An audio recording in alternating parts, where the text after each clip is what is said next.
ఇక జల వివాదం ఏపీ తెలంగాణల మధ్య ఈ ఇష్యూ కథ కొద్దికాలంగా నడుస్తుంది. అయితే బనకచెర్ల ప్రాజెక్టు ప్రధానంగా ఈ విషయంలో లోకేష్ క్వశ్చన్ చేయడం జరిగింది. సార్, సముద్రంలో కలిసే జలాలనే వాడుకుంటే అసలు తప్పేంటి అని చెప్పి ఆయన ప్రశ్నిస్తున్నారు. తెలంగాణకైతే ఈ విషయంలో ఎలాంటి నష్టం జరగదు, బనకచెర్ల ప్రాజెక్టులో అసలు తప్పేముంది అనేది ఆయన ప్రశ్న. ఈ విషయంలో తెలంగాణ అభివృద్ధిని అడ్డుకోలేదు అంటున్నారు. అంతేకాకుండా అసలు కాళేశ్వరం ప్రాజెక్టుకి అనుమతులతోనే కట్టారా అంటూ ఆయన ఒక స్టేట్మెంట్ ఇచ్చారు. మరి కాళేశ్వరాన్ని అనుమతులు తీసుకున్నారా అన్న ఈ స్టేట్మెంట్ని ఎలా చూడొచ్చు సార్?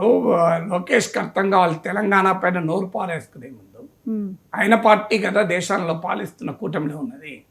కాళేశ్వరంకి అనుమతులు లేకపోతే మహారాష్ట్ర బీజేపీ ముఖ్యమంత్రి కూడా వచ్చాడు కదా కాళేశ్వరం ప్రారంభానికి. మరి బీజేపీ మిత్రపక్షమే కదా, అడగాల్సింది ఆయన నరేంద్ర మోడీని, అడగాల్సింది కేంద్ర ప్రభుత్వాన్ని.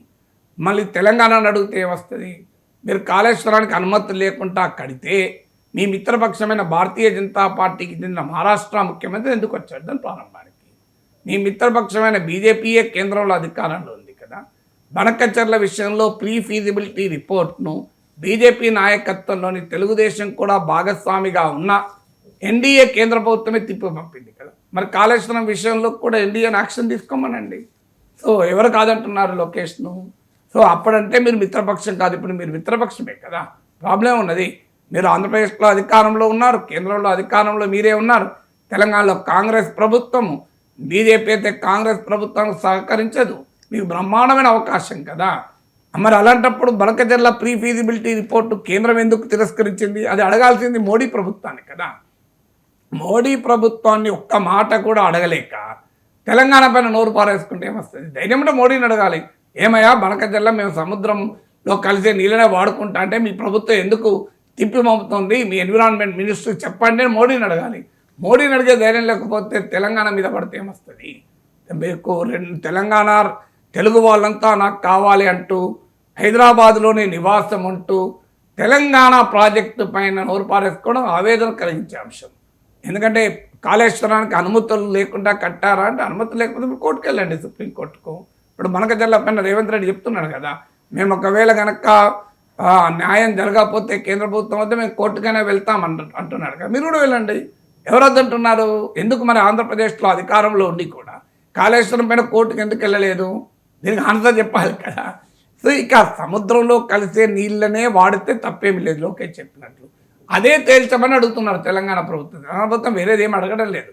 దాన్ని తెలంగాణలో పార్టీలు బనకచెర్ల కట్టవద్దు కట్టాలన్నది కాదు, సముద్రంలో కలిసే నీళ్ళని, గోదావరిలో నీటి అందుబాటు ఎంత, ఏ రాష్ట్రం వాటా ఎంత, కృష్ణానదిలో నీటి అందుబాటు ఎంత, న్యాయంగా ఏ రాష్ట్రం వాటా ఎంత అని ట్రిబ్యునల్ ద్వారా పరిష్కరించి ఎవరి ప్రాజెక్టులు వాళ్ళు కట్టుకోండి అంటున్నారు.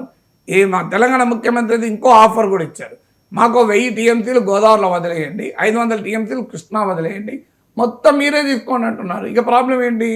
ఇప్పుడు 1000 టీఎంసీలు సముద్రంలో కలుస్తున్నాయని లోకేష్ చెప్తున్నప్పుడు ఒక 1000 టీఎంసీలో తెలంగాణకి ఇచ్చేది మొత్తం వాడుకోమని తెలంగాణ ప్రభుత్వం ఆఫర్ ఇచ్చాక ఇక మరి ఇబ్బంది ఏంటి అంటున్నా. దానికి ఒప్పుకోవచ్చు కదా, వెంటనే ఒక ఎంఓయూ కుదుర్చుకోవచ్చు కదా. కేంద్ర ప్రభుత్వం దగ్గరికి అపెక్స్ కౌన్సిల్ మీటింగ్ పెట్టించి ఇంకా 1000 టీఎంసీలు గోదావరిలో తెలంగాణ వాడుకుంటుంది, మిగతా అన్ని వరద జలాలు సముద్రంలో కలిసేటి కలవని అన్నీ మేమే తీసుకెళ్తామనండి. ఆంధ్రప్రదేశ్ బ్రహ్మాండంగా వాడుకోవచ్చు కదా. అందువల్ల ఇష్యూ వల్ల ఆంధ్రప్రదేశ్ ప్రజలకు అవసరమైన ప్రాజెక్టులు కట్టవద్దని కాదు, కట్టాలి. దానిపైన పాలిటిక్స్ ఆడుతున్నారు, తెలంగాణలో రెచ్చగొడుతున్నారంటే అందరూ రెచ్చగొడతారు. రెచ్చగొట్టంది ఎవరు? రెచ్చగొట్టండి ఇటైనా రెచ్చగొడతారు, అటైనా రెచ్చగొడతారు. రెచ్చగొట్టడం పక్కకు పెట్టండి. మీరు అధికారంలో ఉన్నారు, కేంద్రం మీ చేతిలో ఉంది, కూర్చొని పెట్టండి, తొందరగా తేల్చండి ట్రిబ్యునల్లో. తెలంగాణ వాటంత ఆంధ్రప్రదేశ్ వాటంత పరిష్కరించండి, ఎవరి ప్రాజెక్టులు వాళ్ళు కట్టుకుందాం. 2 తెలుగు రాష్ట్రాల ప్రజలు సుభిక్షంగా ఉండాలి కదా. ఆ ప్రయత్నం చేయకుండా పొలిటికల్ అటాక్ చేస్తే ఎట్లా? అయినా తెలంగాణ ఆపలేదు, బనకచెర్ల కేంద్రం ఆపింది. బీజేపీ ప్రభుత్వం బనకచెర్ల పైన ఆంధ్రప్రదేశ్ ప్రభుత్వం పంపిన ప్రీ ఫీజిబిలిటీ రిపోర్ట్ను రిజెక్ట్ చేసింది రేవంత్ రెడ్డి కాదు.